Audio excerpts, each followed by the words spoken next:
Welcome back to this channel. Welcome back once more, and we are back here to talk about what we love to talk about best: football. Where do we start from? FC second best. Football club second position. FC de la Secondo or football club Arsenal raised to power 2. Which one do you prefer? Let's have a chat. Welcome back, everyone. Of course, we're back here. We're going to be doing the preview of the matches of the weekend. Of course, we will be having, this is a specialized episode. We are going to be having a detailed discussion on Arsenal. Of course, we'll be touching on the matches over the weekend around the Premier League. And of course, Arsenal. It's about time we have a chat about Arsenal. You know what I mean? Because this second position is becoming a norm. It's becoming a tradition. It's becoming a heritage. I don't know. We need to get something straight right now. Arsenal Football Club. We really have to get something straight right now. What is happening? Like I said, if you're here, hit the subscribe button. Of course, we are always here loading you up with contents of football, Arsenal, and everything around the Premier League. So, of course, we are definitely talking about La Liga very soon. There will be a La Liga special very soon. Of course, do not hesitate. Hit that subscribe button and always like our content, and we will always be on your screen to give you the best from football. Now, let us continue with the Premier League weekend. Of course, we're going to have a chat, of course, a little about Tottenham. We begin with the Tottenham game. I think it was one of the big games of the weekend. Even though Arsenal and Manchester United was there, but it was one of the big games of the weekend. And I mean, everyone's been talking about Tottenham. The players are like the players been out, of course, understandably so. They've had a lot of injuries over the time, and right now these players are returning back. There was a time when Tottenham had at least 10 players out on injuries, and the team was still they were still grinding something, at least, although they were losing many points, they were losing many games and all of that. But then you could see some matches they won, like won Manchester City, won Liverpool, and yeah, that first leg of the Carabao Cup when they hosted Liverpool at White Hart Lane, they won that game 1-0 very convincingly. It should have been 2-3. Like, with those players, like those very young players, 17-year-old kids, 18-year-old kids, playing at the maximum of that peak. Now the senior players are back. Tottenham, I watched that game against Bournemouth, and Tottenham was really shit. Like, what I was watching, Bournemouth were way levels above Tottenham. Like,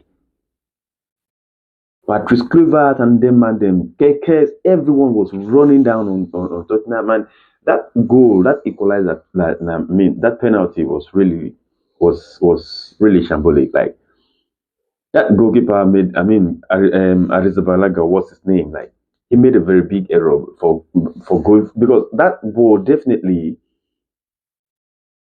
there was no way he would have caught up with that ball, and there was no point you stretching your hands. Something like, you just have to take position, and just, I think that was Brennan Johnson, or it was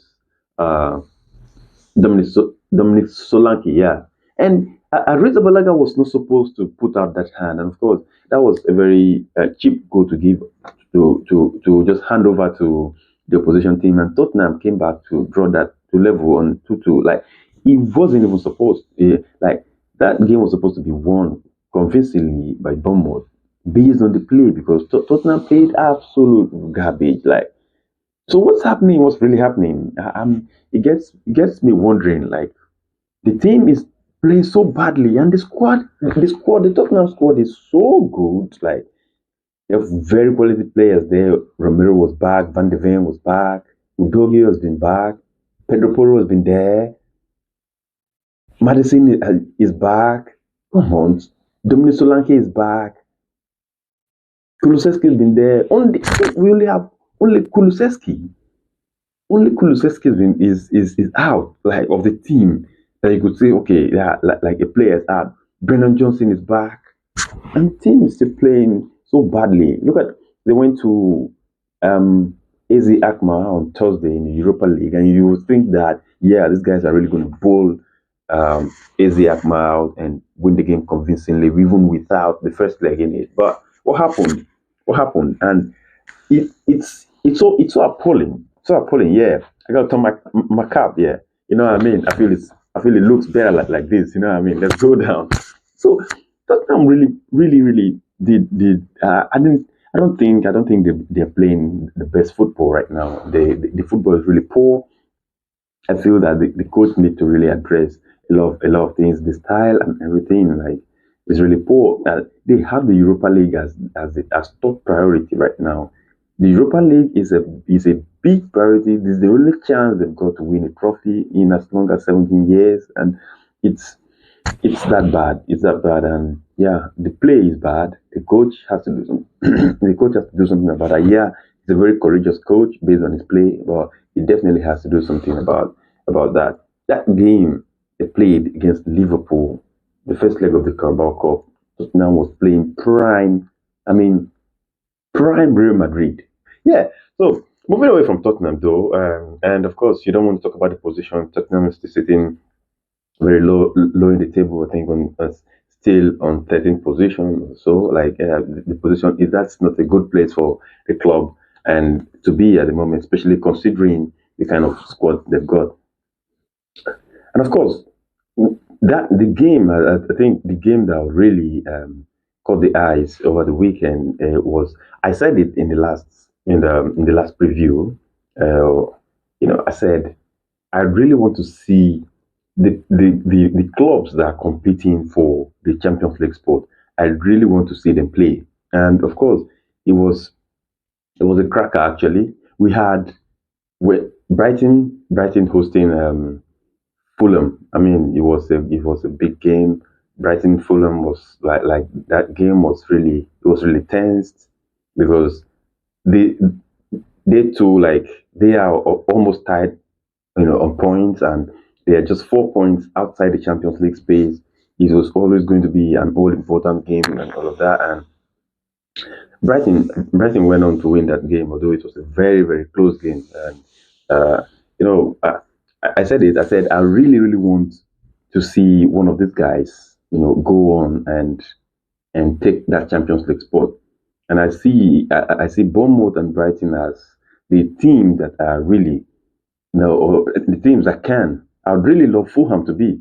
I really want Fulham to go to attain that Champions League spot. But I think I think Brighton and Bournemouth have a good shot for that position. And owing to the fact that the fifth spot is there, if you finish fifth, you still have the chance to play in the Champions League this next season. So it's a big opportunity for one or two of these teams to just find a run. Just all you just need to do find a run. And Chelsea is not playing good at all at the moment. So I think one of these teams will just find the run. Just get a if you put a couple of run, you just find yourself in the Champions League spot. And trust me, with few games left now, any club finds that spot at the moment is going to be really pumped for that position. And yeah, that's what it is. I hope that one of these teams will actually is able to get to the Champions League spot. Is good for them, you know what I mean? And Liverpool hosted Southampton, and you know it was there was no point dreaming. As an Arsenal fan, you would just dream that those kind of ugly days, those kind of bad day in the office or something would just happen, and Liverpool drop points, and then Arsenal can go ahead win at United. And the first half, don't take nothing out of that first half. That first half was really like Southampton surprised, even going ahead, in the first half, and they played really well. Like they didn't go to Anfield to defend at all. Southampton went how to play football, and scored the first goal in the first half. Of course, it was still, unfortunately, it was still a very long time. We still have the entire second half to go, and Liverpool came back and do what Liverpool does, especially at Anfield. So it wasn't a surprise. Liverpool winning the game 3-1. And of course, Nottingham Forest, I said it. I said Nottingham Forest are a very, very quality team. When we played against them, yeah, a couple of weeks ago. I saw like these guys are really, really quality. You know what I mean? And I wasn't surprised. They won the game 1-0 against Manchester City. Manchester City, of course, Osenudo is scoring that goal. On the 83rd minutes, of course. It was a good game. I really want them to stay where they are. You can imagine, Nottingham Forest is only 3 points adrift Arsenal. I mean, who would ever think that? And that's where we want the Premier League to be. We don't. That's exactly the position we want the Premier League to be. Very competitive, unpredictable, and all and stuff like that. So that you get teams, coming into games pumped. Teams who come into games with, wants to beat anyone. Like bottom team can come and want to beat the first place team and all of that. So that's exactly what we want to be, and it's a good one. I mean, and of course, though that win got to do a lot of harm to the zeal. It was a game was coming up the next day. Manchester United hosting Arsenal. Normally, it would be a very interesting game. Actually, in case you don't know, my favorite game of the season is Arsenal away to Manchester United. I don't know why I had to choose that match, not a home game but an away game. I think I actually like competition. I like good competition. So I know that for us not to go away anytime and get the job done at Old Trafford, it will mean a quality display in it. And Arsenal, and to be fair to Arsenal has been doing it, in recent years, been really dominating Manchester United and all of that. So it's been really good years recently, yeah. Except we had to lose some points this time, and yeah, but exactly when it matters, those years when it matters, we really went there and dominated and won the game. You know what I mean? So you could remember last season when it was that match was the second to the last match of the season. We were chasing City and all of that. We still went there under pressure, intense pressure, won there and all of that. But this game actually um lacked that momentum. You know what I mean? If you understand what I mean. Of course, and one of the surprise one is Villa going away to Brentford and winning, because Brentford has been really, really doing good. Villa went away to Brentford and won 1-0. Just some quiet score. Chelsea as well doing a 1-0 at home to Leicester. That's why I'm saying that Chelsea is not really playing well. They're not really confident, and with all that attacking strength and all of that, they seem not to be producing very well. You know what I mean? So it's it's something like these teams, the Bournemouths, the Brightons, the Fulhams. You know what I mean? They still have the chance. They still have the chance to climb up the table. You know what I mean? And it would be a very nice one to see them, do something and win. You get. So then it was time for, of course, the Arsenal game. Now let's talk about the Manchester United hosting Arsenal at the Old Trafford Stadium, 5:30 p.m. CET. I mean, what did I think about going into that game? What did I really think? I was just actually heading into that game like very normal, unlike recent years. Yeah, unlike I was just going into that game very normal. I didn't think anything, nothing really.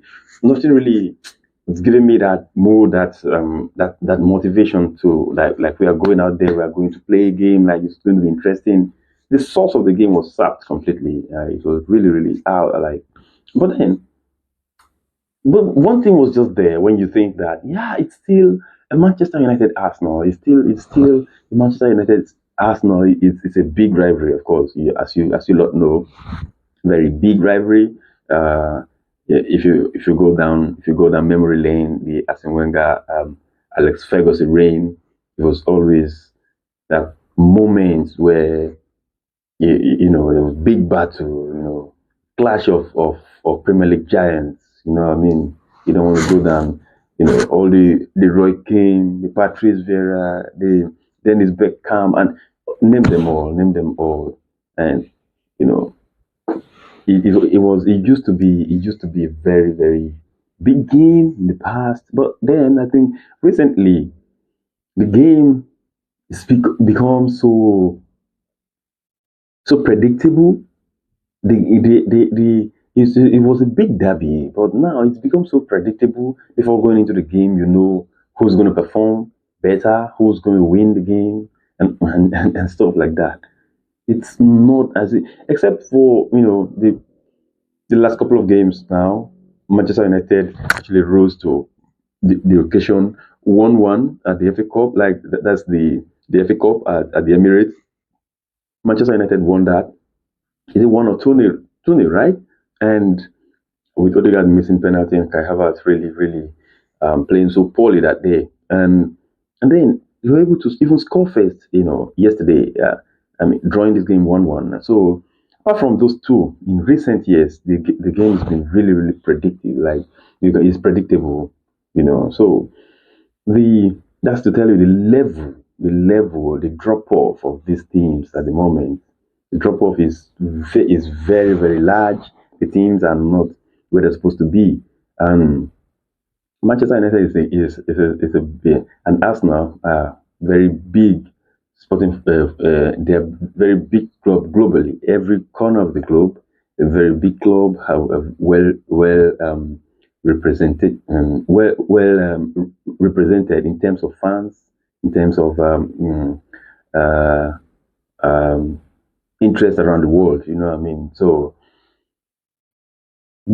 that's the more reason why. That's the more reason why when when when the game was just about, I didn't find no importance. Like if it was a game I was in, it was because I was very much available and I had to watch that game. If I had if I had a little engagement, I would not care to watch that game because there was no much interest. So like I was just kept I was just looking. I didn't say I was watching. I wouldn't say I was watching that game. I was just looking at the screen. You know what I mean? So, but then something interested me, and the game started. We started the game very well. Arsenal started the game very well. High press, everything. The defense. David Raya never even had any reason to communicate with the ball at all. Our back line was on the halfway line. And we were pressing. That's not really pressing the game in all departments. The midfield was stolen by Declan Rice. Played very good game yesterday. Partey, well, we'll come down to individual players in it, and Rice and Partey they really took over the midfield. Odegaard was just up there doing his thing. One thing that then lacked, which is not a surprise, was goals. Goals. When teams sit back, that's the end. You know what I mean? And that first half, the entire first half, Manchester United did nothing, absolutely nothing until Leandro Trossard gave away a foul. Just I think it was about 20-yard foul from the post, and Bruno Fernandes. I mean, he took the shot very clinical. Like he was very clinical with his shot, and all credit to the guy. I think I'll talk about Bruno Fernandes in a while. All credit to him. He took his goal very well. Manchester United uh, led the game 1-0 into the halftime. And I was thinking, okay, like you're going to come back and just give a response. Since it's become like that, at least something brought out an interest from me. Like I got interested in the game. Okay, United has not been scoring against us even at Old Trafford recently. And now they're 1-0 at halftime. Response. I needed response. And what really happened? Yeah, first half United was sat They defended so deep and all of that. So because of that, we couldn't break that out. We couldn't break them down. The second half, United was really out for the like they wanted to score more. They were leading the game 1-0, but they were pressing high. It was no longer low blocks. United was out attacking Arsenal from the both flanks. You know what I mean? And Dalot was making runs and pulling out crosses. The same as this boy, what's his name? Uh, the left back.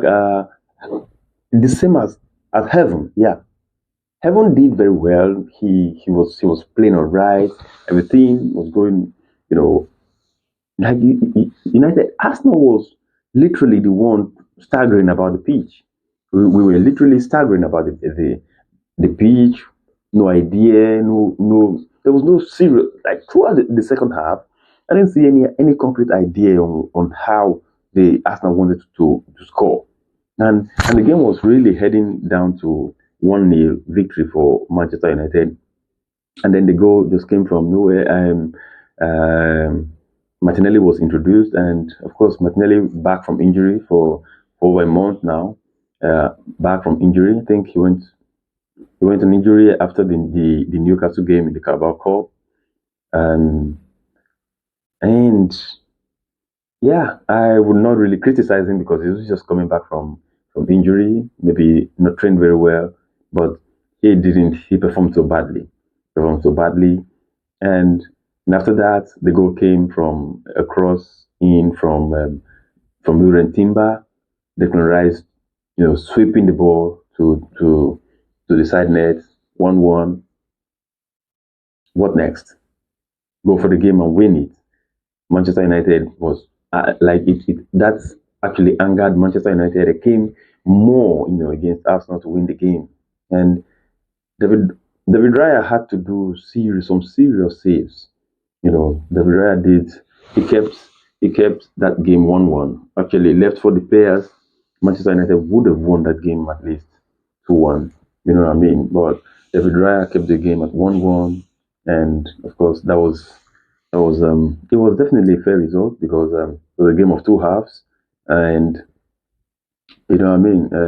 United seem to rise against big teams when it's time. And talking about Bruno Fernandes, yeah, truly, I think someone said that yesterday. Where would Manchester United be without this guy? Because this guy has been really criticized. Bruno has been really criticized, but the guy is carrying the team. The guy is carrying the team, and don't take nothing away. Anyways, I know like you've had some great midfielders in the past, Paul Scholes, etc., etc., and then what you've got now is Bruno Fernandes. And I said there's just a very slight thing. There's a very little thing, yeah, for Bruno Fernandes to add to his game to become that Posco esque. Like seriously, that guy can ball. That guy can push the game. He can move. He can drive the midfield. You understand? But he just needed some beast mode, settings. That guy just need to activate that beast mode settings. Some killer, like he really need to instill some killer instinct in him, and he would just become that postcode defensively and offensively. He needs to just install like an application, you know what I mean? Install it in himself, and he can become I mean another postcode for Manchester United. I like him actually, but then yeah, it is what it is, and he actually did a good game yesterday, and it was Manchester United 1, Arsenal 1, end of game. Now we're going to be talking about Arsenal. Now leave Manchester United alone now. I want to talk about Arsenal. Arsenal Football Club. What are we doing? I really want to know, what are we doing? 2022-23, great run. Goal galore. Good attack. Beautiful football. Sweet goals, sweet wins. End of season, gave it up, finished second position. That gave you an experience. That was actually a surprise season in it. But that then gave you an experience. You headed into 23-24 season. The 23-24 season, you've got some experience, like you've got an experience of what they call title challenge in it. Yeah, it's a new you lot are a new crop of players playing together and all of that. But then you've got an experience of a title challenge. So you're meant to go out there and really compete for the title and win it. Again, beautiful football, beautiful game, goal galore. At times there were some handbrakes, especially the first part of the season from August to December. A lot of handbrakes was applied. It didn't work out very well, lost points. And then the second part, you allowed the team play. The team was playing very well, goal galore, and we still had to give it up to Manchester City on the last day. That was understandable. 2024, 2025. Here we come. Here we come. 2024, 2025. And what have you, Arsenal Football Club, got for us? Arsenal began the season very, very poor, shaky. I thought like, okay, that was always it could always happen. Maybe over time, maybe players were tired or stuff. I mean, over time, everyone are going to get themselves back, especially like just like what happened last season in it, and everyone is going to come to play the football, as a unit and come together and express themselves and all of that. January came, same old story. It was same old story. As not playing very very fragile, stiff. The football was so stiff, like it was like you are taking us 3 seasons back. That was not what we're used to. Arsenal Football Club is yeah, like expression. We express the game. We express ourselves in the game. That's what we used to know. That's what we used to watch. We don't let others come to express themselves against us. We express ourselves to them. And that has actually helped you thrive in a couple of seasons. So why change that? Why change that? And for all I care, you could actually express yourself, score a couple of goals, and go back and do your routine. Do your routine thing. Become compact, stiff, and all of that. Play your football, pass your football around, and all of that, or whatever you want to do. But then this is all that you have got to give us. Liverpool literally, without competition, won the game. About 12 games left. For me, it's mathematically not won. That's for you. That's for the media. But I'll say 12 games to the end of season, Liverpool won the game, won the league. That was very poor. Absolutely poor. With a new coach, new system, you've been there. Like I am talking to Mikel Arteta right now. Mikel Arteta, it's time we have a deep chat, a deep conversation. What's man doing? Yeah, you've got our backing. We definitely want you to succeed. You're there, you've been there. This is your 6th year running. And you seem to be losing some things. Season in, season out. Again, I say the reason why we lost the league last season was because of a simple mistake from you. Giving out Granit Xhaka at the time where Granit Xhaka should give his pick to the team. You let him go. You let him go. Granit Xhaka played the best football 2 seasons ago. What is the criteria? What is the reason for letting Xhaka leave the team? Left. There was no backup. You never brought in someone to say, okay, a standard backup. Yes, Granit Xhaka off the bench in place of Declan Rice or in place of Partey or Partey in place of Xhaka. We could have been very solid. You're the one who's preaching every day. You need two good players per position, and you had the opportunity to do so. You let one go. Who does that? How can one player? How do you expect a Declan Rice or a Partey to play a whole season? That's ridiculous. Absolutely ridiculous decision you made there. That league should have been won last season. Not even this season at all. We should be coming into this season with every confidence, trying to push for maybe a back to back. Instead, a 0-0. Miguel Arteta again went ahead, giving out Emil Smith Rowe this season now. Emil Smith Rowe is no when there is actually no natural backup for Odegaard. You sit at the press conference every day and preach two players per position, two good players per position, two good players per position, and your attacking midfielder has no backup. You are going to be playing around about 60 games in the season, and your attacking midfielder had no backup. Went out for 2 months, and every creativity died. We lost several points. Right wing, no backup.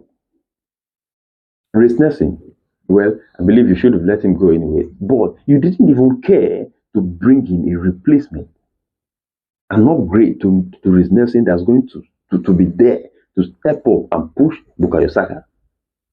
Allow him some rest and all of that. Nothing. I know you had Martinelli and Trossard on the left wing. I won't be so. I won't come at you so much at that. On that. What about the striker position? You said you want two players per position. Kai Havertz is not a striker. You didn't buy him as a striker. Even if you did, he is not a good striker. He makes his contribution, everyone says, the running, the positioning, but only running and position never win anybody the league. Go and ask Dimitri Berbatov. He's one of the best positionists in the Premier League. He scores. He bloody scores.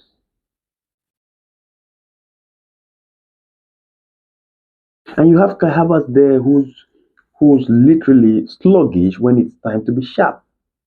If you're a player who loves the positioning, then you ought to be sharp to take your chances. You are absolutely sluggish when it's time to take your chances. And then you tell me that you're playing him because he's an intelligent player. How? Tell me about the intelligence. When you are missing a goal against Manchester United in the FA Cup knockout stage at home, a ball that was far easier to score than miss, you skied it.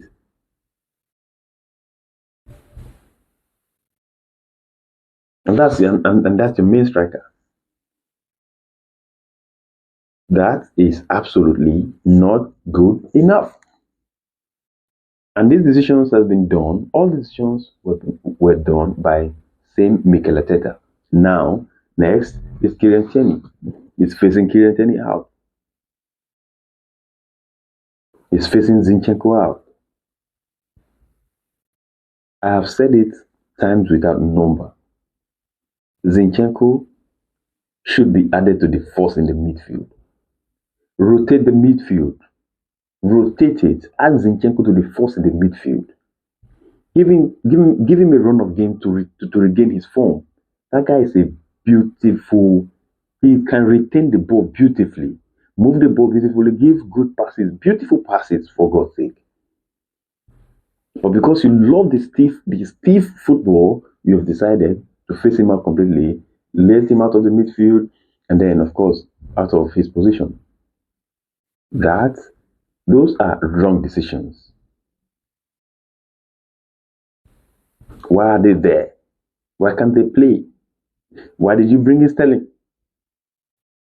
You're not supposed to you are not supposed to go for Sterling. Sterling was playing in the Premier League for I can't remember what decade anymore. And you still expect Sterling to come and impact the Premier League this time. You played in the Premier League, of course. You know when you retired. And you're bringing Sterling at this age to come and do what in the Premier League? That is shambolic from you. Shambolic, absolutely shambolic. What are you doing? You brought us from where we were 5, 6 seasons ago. You brought us so close to the league now, only to come and lose the league 12 games, away. 12 games to end of season, you lost the league already, and you are sat second position. Shame.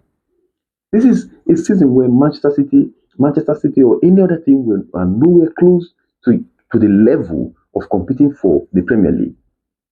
But this is same season when you have to, go about and give away the league for nothing.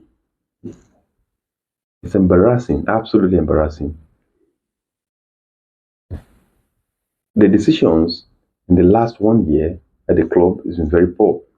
The Kai Havertz decision in the last 2 years, of course, you never cared to bring in a striker, which we are going to be talking about that, later on. Having talked about all of these, it is definitely not the player's fault. I don't blame any player for and one thing I really want to get clear. I don't know why people jump in on Odegaard not playing well, not playing. I've not watched a game when I see Odegaard being shy of the ball to move the ball around. Yes, he needs to shoot more, and that's right. But I've not the criticism outweighs the play. The play is better than the weight of the criticism, for God's sake. Stop finding excuses. Stop looking for players to blame when the true person to blame is sat there on the bench, or standing beside the pitch, or at the pitch side. Saka's out, no other person. And you're expecting a 17-year-old to come and become a Saka in the twinkle of an eye? It's not happening. He definitely needs time. And the boy can carry it. His body can carry it. And you can see it all written all over him. His body cannot carry it. Something has to be done. Something you need to act as fast as possible. And this is a clear message to Mikel Arteta. You need to act as fast as possible.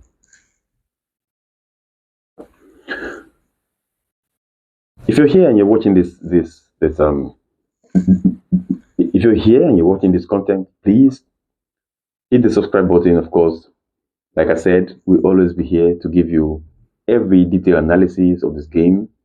We'll be there to give you all the reports, all the games, like as it goes, season in, season out. So what are you waiting for? Hit the subscribe button, like our content, and we'll always be there to serve you. So now let's talk about the squad in general. We are going to be talking about the squad from goalkeeper to striker all season. What we're going to be doing is called an all season player rating. And we are going to be rating every player in the squad down from the beginning of the season down to this time. And without wasting any time, of course, we jump straight to the goalkeeper position, and we'll start with Neto. Neto is our second, is our backup goalkeeper. Of course, or maybe we'll start with the first team, and then we can talk about the backups. So let's begin with David Raya. David Raya came into the team, 2 seasons ago on loan. You know what I mean? A season ago he played last season with Aaron Ramsdale.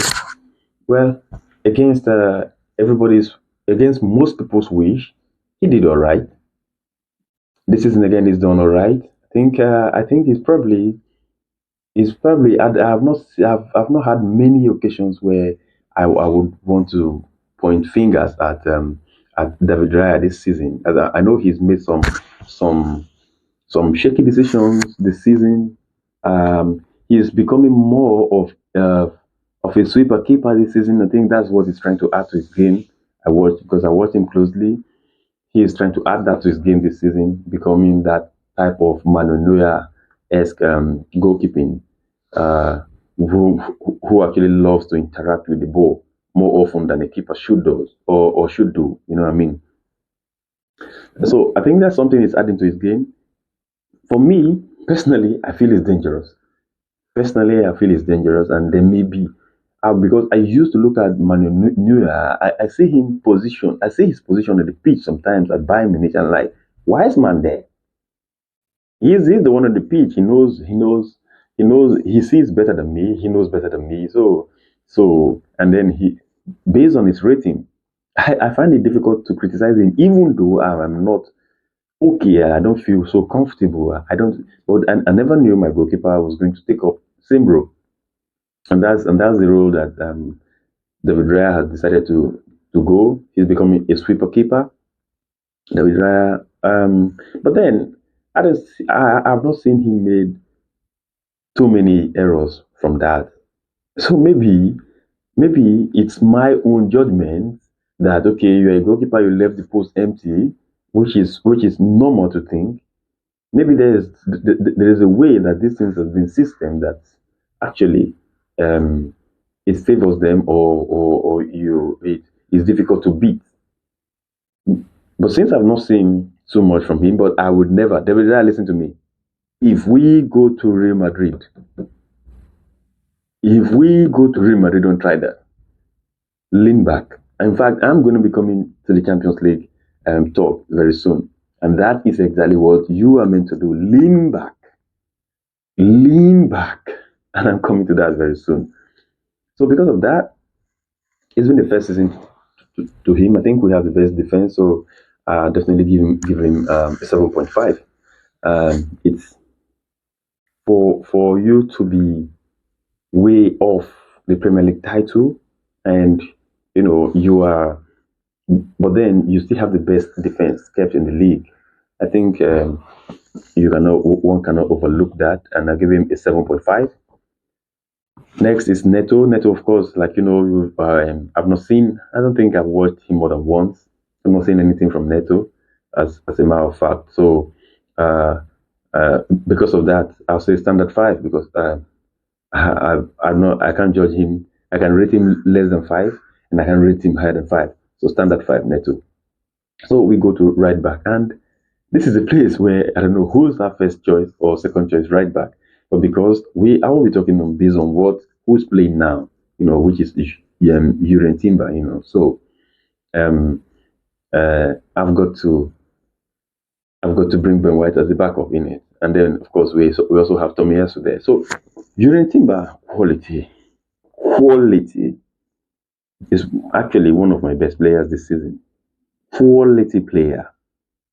I can't see I can't see any player who just easily is better than this guy in the squad. Apart from only one player who just better than this player. Quality. One of the main reasons why we are called or we are given that you know name best defense or we have the best defense in the league is the guy, and he's very rock solid against any striker, against any winger. He's rock solid. I've not seen anyone do him a thing. I've not seen anyone do him a strong thing. It must have been done, but I can't remember. That's how good he is. That's how good he is. You know what I mean? So you rate Timber all day, and I'm not giving him no less than 8.5. I have to give him an 8.5. I would go 8, but when I look at the versatility, he plays both right back and then cover for left back, and the way he's been solid, I just have to give him 8.5. You know what I mean? So Of course, Ben White, yes, you lot know Ben White has been out for the majority of the season, but we know who Ben White has been. For the time he was there, I don't think Ben White he actually wasn't at his best when he was playing at the beginning of the season, and then we got to hear from Mikel Arteta that he's been carrying injury, but even with the injury, he's still willing to play. He was still playing with the injury. He was on the bench for against Manchester City. I think Manchester City was the third game into the season, and he was already injured. He was on the bench until Leandro Trossard got that red card. Saka was subbed off, and then he had to be brought on from the bench, to cover up for Saka or for the defense, and stuff like that. So the injury, that means the injuries, even from the beginning of the season, he was injured, and of course it became obvious, and he had to go out of the squad for that long period. He's just back now, so I can rate him. So because of that, I can rate him. But we all know who Ben White is. Ben White over the past seasons has made that right back position look like nothing. No one, no complaint. Any game we play, no one says anything about right back. You know what I mean? Because he makes the job look so easy, and he's been doing his job perfectly well there. So what can I say? I give him a standard six. Yeah, despite the fact he didn't play. I can give him a five at least. I've seen something about him. I know what his capabilities and stuff, and of course the injury sympathy and all of that. So standard six. So Tomiyasu, should I call you Tomiyasu or Takehiro no Shoyasu? No show blood. Man never shows up for anything, not even a party. Like this man, I'm very sure he's in Japan. He's in Osaka. Is it Osaka or what's the other city? What's the other city? In Japan, I think we have uh oh my days, I forgot this Japan City, what I mean? But maybe Tomiyasu has been in Osaka, eating Japanese food in it. But no show. But brother, I know when you're around the what you contribute, what Tomiyasu contributes to the team is actually massive, you know what I mean? Is so versatile and all of that. So standard five. I can rate him. You know what I mean? So let's go to, of course, the central defense. The central defense, we have, of course, Saliba. Um, we have Saliba there. William Saliba. This season is a little bit is a fall off from last season. Just a little bit fall off from last season. But then we know who Saliba is. It's not like he's done anything wrong. Like you say, Saliba did this wrong and all of that. But he's not that Saliba, but then it's in him. I think the whole thing is down and affects him and all of that. So yeah, for Saliba, I think I give him a seven. Um, ah, I don't know, 7.5. No, I give him a seven. Mm, best defense, core part of the defense all season, 7.5. I'm giving William Saliba 7.5. Yeah, and of course his partner Gabriel Magalhaes better than Saliba this season, definitely, without any doubt.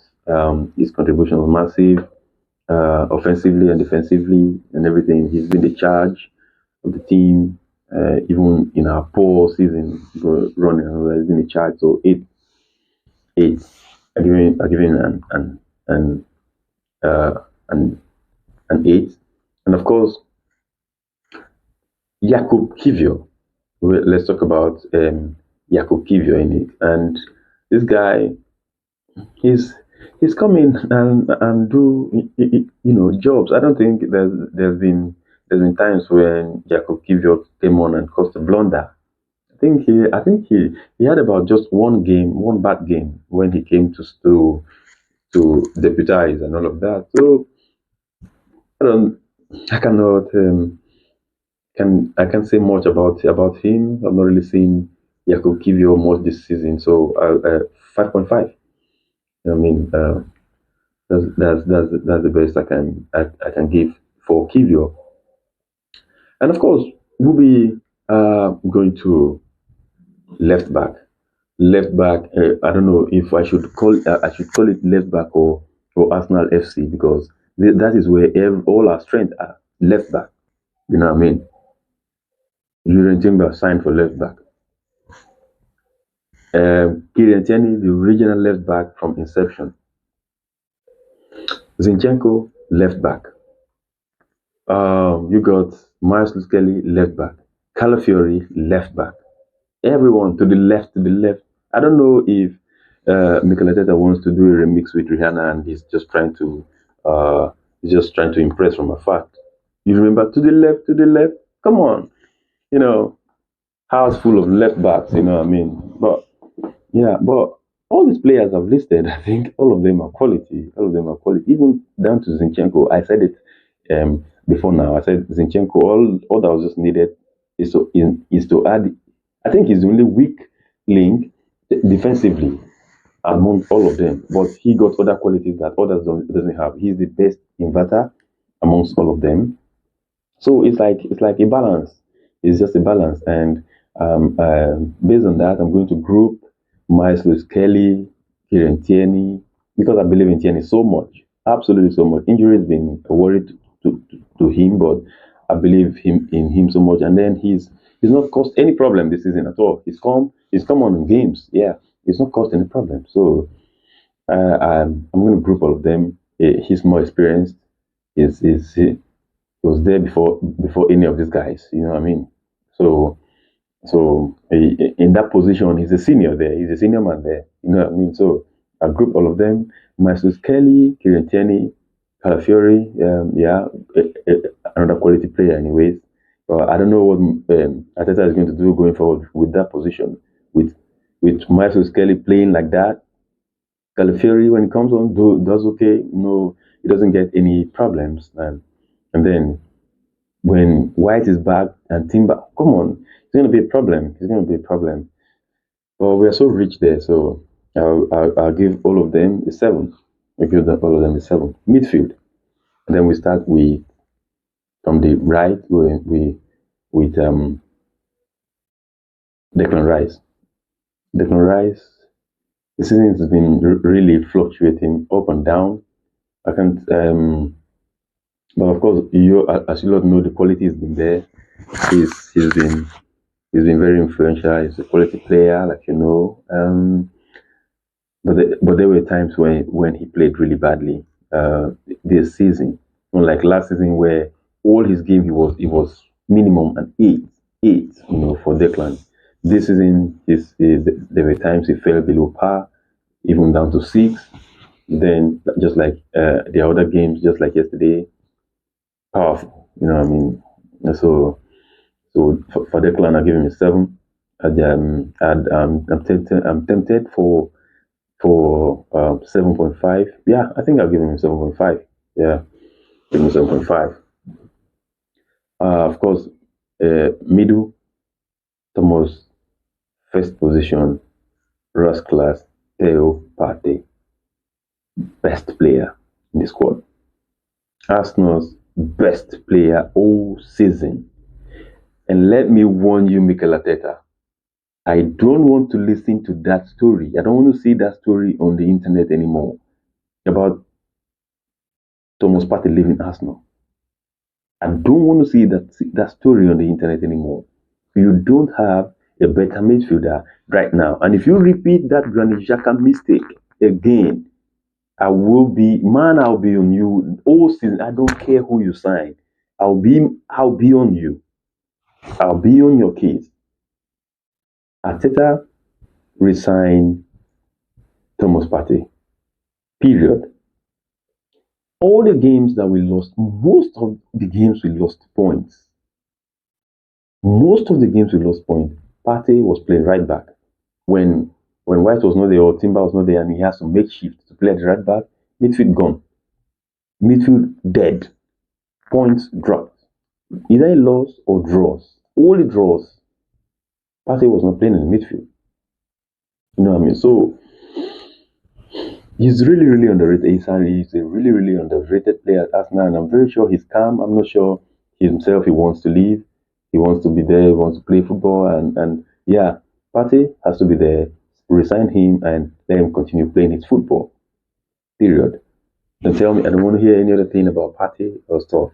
Let him continue playing his football. You know what I mean? Yeah, and then you move to the left side, Odegaard. I won't say anything. He's been on the news. He's been on the media. People using him as the scapegoat, all because of he's bearing the captain armband. I mean, what crime? And that's exactly what I said about Bruno Fernandes. He's getting more criticized than what it really is. Without him, you're dead. Manchester United is a dead team without him. That same thing with Odegaard. The guy is not shy. He's never shy to take on the ball to move. I know he needs to shoot more. He needs to score more. His scoring rate, his scoring ability was declined definitely. But that is we the Javis, the Iniestas, the schools. They never scored apart from Lampard. Which of them scored goals? They never score goals. The strikers do the job. And then the people who are supposed to do the job, they are not scoring. And that's why we find ourselves where we are. And then all you have to do is to put the whole load on him. That's wrong. It's absolutely wrong. Not for me. And that's the reason why he has a 7.5. Because he's out of the team 2 months. And then he comes back. Normally he can have any excuse to go out of form. But, he still comes in and still maintain his push even without any support, no striker, nothing, and you expect him to perform magic. Come on. He's already performing magic by pushing the ball forward, chasing the ball down, pressing and receiving the ball and pushing the ball forward. Nobody to pass the ball for to go and score. So it's not his fault. 7.5. You know what I mean? And of course, let's go to the attack, blood. Gabriel, no. Since we're beginning with the first 11, they said, let's start with Bukayo Saka.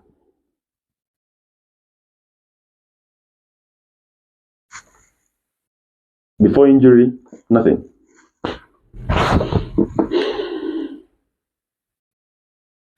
Saka, I think I don't want to give him a 7.5 and I don't want to give him an 8.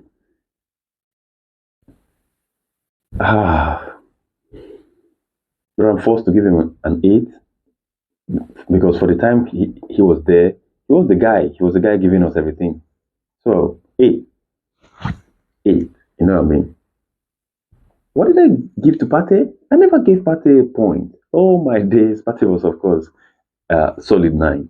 Solid 9. Yeah. Yeah. So Bukayo Saka 8 and Martinelli poor. I think he's been poor this season and he really, really needs a coach to develop him. Martinelli needs a coach that's going to develop him. He needs to find the net. With his pace, with his drive, his ability, his passion for the club, he needs to find the net. So he needs a coach. I think for this season, I'll give Martinelli 7. Yeah, I'll give Martinelli 7. Now let's go to the Lancashire man, the German Lancashire. Not my favorite. You're not playing the best in midfield. You're not playing the best in as a striker. Who are you?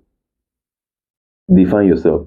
If I have the chance to meet this man, if I ever have the chance to meet Kai Havertz, I'll give him the microphone and I said, Kai Havertz, take the mic. Define yourself. Who are you? You're not a recognized midfielder. You are not a recognized striker. Then who are you? You know what I mean? 7. And of course, Gabriel Jesus, he's been injury again. He came and scored 5 goals in 2 games. But of course, standard 6 for Gabriel Jesus. Didn't see too much of him. Giving standard 6.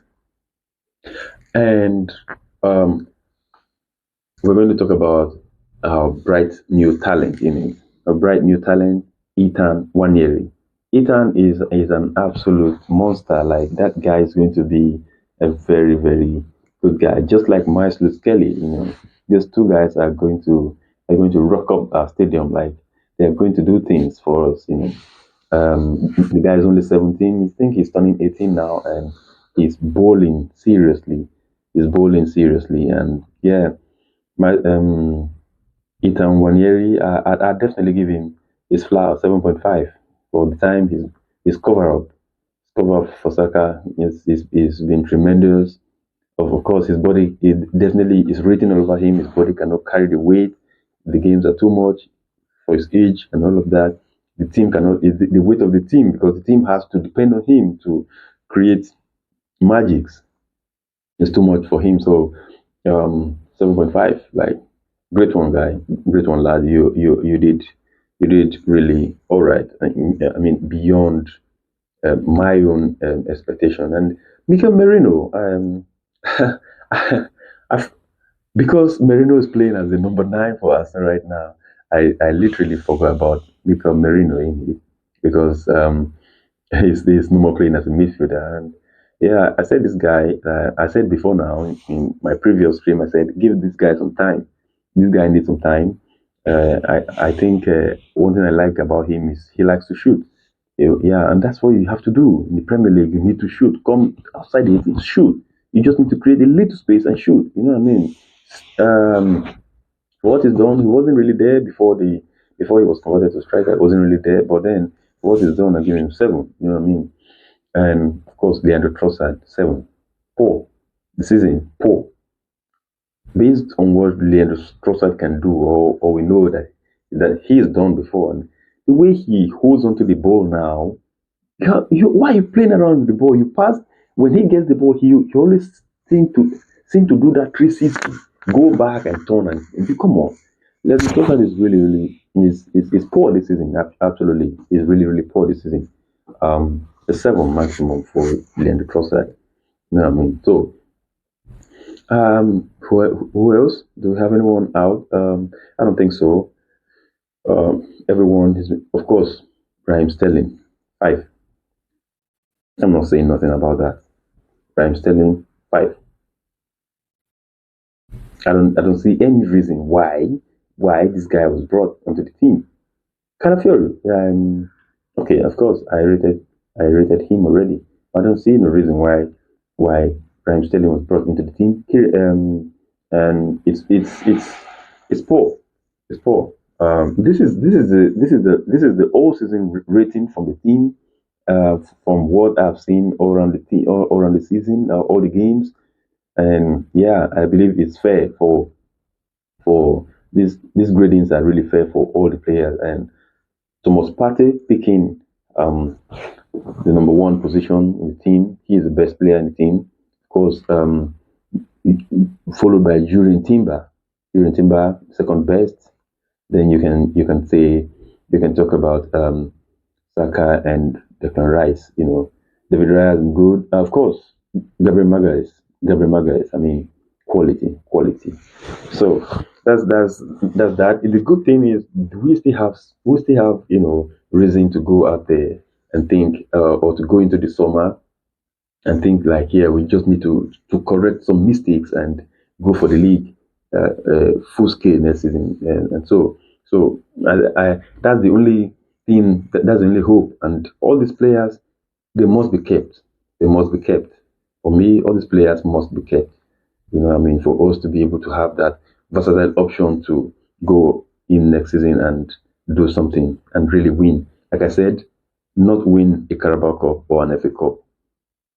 All respect to the FA Cup, okay? It's the English traditional cup, but not for me. The Premier League or the Champions League. And that takes us to the next topic. And we're rounding up now, but this takes us to the next topic, the Champions League. Now let's have a chat about the Champions League. What do man think that Arsenal Football Club are going to do this season's Champions League, owing to the fact that it's our only reason, it's our only chance, of winning a trophy. Again, just imagine, Mikel Arteta, your 6th year, you can only boast about just 1 FA Cup win in your first season. That's poor. It's becoming poor. Tell me now, Absolutely tell me now, what is Arsenal expected to do this season with the Champions League? Now we are definitely facing one of the Madrid teams, either Atletico Madrid or Real Madrid. But whichever Madrid it is, big game, absolute masterclass, big game. What are you going to do now to tell us that yeah, we have failed you on the Premier League. Now we want to give you something as a recompense for the season. What are you going to share? What are you going to do for us? What are you going to give us? And that is exactly what this is the question that the players, the staffs, the coach have to ask themselves now. I've seen worse teams win the Champions League. I've seen teams win the Champions League. They do not deserve it. Chelsea stunk their place in the Champions League 2021. They won that Champions League out of nowhere. And you know why? They were able to find themselves in the semi-final. And I've been saying this whole season. When any team gets to the semi-final of the Champions League, that team is capable of winning it. The semi-final of the Champions League is the most tense stage of the Champions League. So when any team gets there, you're capable. Especially when you're an underdog, you have more reason to express yourself.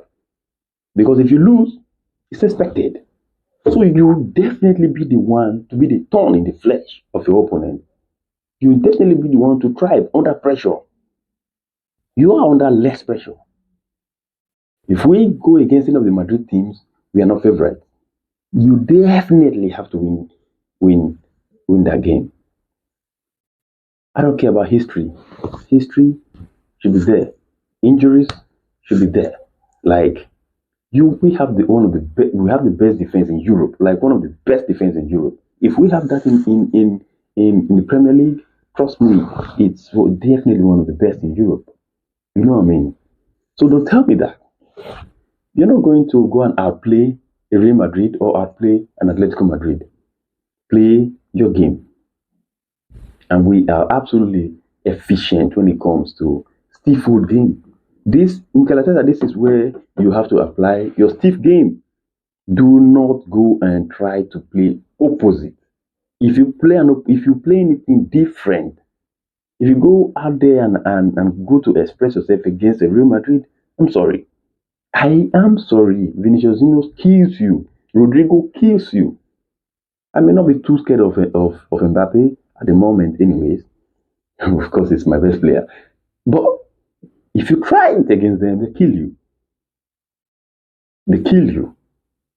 So please, we've got a chance, and I don't want any complaint. I don't want to hear player A is out, player B is out. Get those games, if possible, get them to penalties and win them on penalties. Get to the semi-final. Period. Get to the semi-final. And once we are able to go through either Atletico or Real Madrid, be it PSG or Liverpool, because I'm really thinking PSG are going to qualify. Just know that PSG for me, have a high chance of going through. But tomorrow night, we'll see. So don't give me that. Just go and play your football. Perfect it. Play an A game, an A class game. All defend, all attack. All defend, all attack. Trust me, we are beating the Madrid teams. Any of them. Any of them. Lastly, bro. Lastly. And of course, when we are able to get to that semi-final, we'll have a chat, a serious chat. As a matter of fact, a serious chat. But then, one step at a time. But I am saying that we may be the underdog, but it may be a favor, the only favor that we've got to go through. Now, new signings. Tell me, this is almost like a daily thing now, anyway. For me, just because we've spent a lot of time, I'm going to go straight. I'm not going to be mentioning loads and loads of players, but it's so. Sometimes I watch the league, I watch the kind of players we have, especially in other leagues, and I'm surprised that Mikel Arteta cannot see those players as players he should sign for the team. Look at players like, come on. Anyways, long story short, Isaac, you must sign Isaac. You must sign that guy. I don't know, you must make every effort to sign the guy. Isaac, or if at all the guy, unless he says no, I am not coming, then you go for Gyökeres. Either Gyökeres or Osimhen. Three of them. I don't want to say any other person. Sesko or whatever, Chesco or Sesko or any. I don't want to see these three or no one else for me. Winger, go for Nico Williams. The guy Barcelona can obviously not afford that guy right now. Sign the deal with him now. Before the season ends, sign the deal with Nico Williams now. I don't want to hear any others complain. Because Zubimendi has to come. Like ensure he comes. Let there be no Liverpool drama. Zubimendi needs to come. And definitely Bukayo Saka's partner or deputy. I don't want to hear there's Ethan 1 year. So yes, this man is going to get his time. He's definitely going to get his time. He's going to play many games next season. He's going to come on play many games next season. He's going to get. But don't tell me that is be the only plan. You must get a quality player as another option for Bukayo Saka. Get all these guys on contract, on good contracts. Get the team stable, no pressure to sell anyone or anyone leaving, and let's definitely go for another season. Those signings, minimum four signings has to be done. Minimum 4 attacking signings has to be done. For defense, I don't think we need anything in the defense, except you want to change your backup goalkeeper. Hello everyone again. Once again, we are, always here to give you this, the best. Come on. If you're here, if you're watching this content, you're not subscribed, come on, hit the subscribe button. Give us a like. Turn on your notification, and we want to always be on your screen whenever we put on the live button. You know what I mean? So turn on hit the subscribe button, like this content, and turn on the notification button. And I am definitely going to be seeing you soon.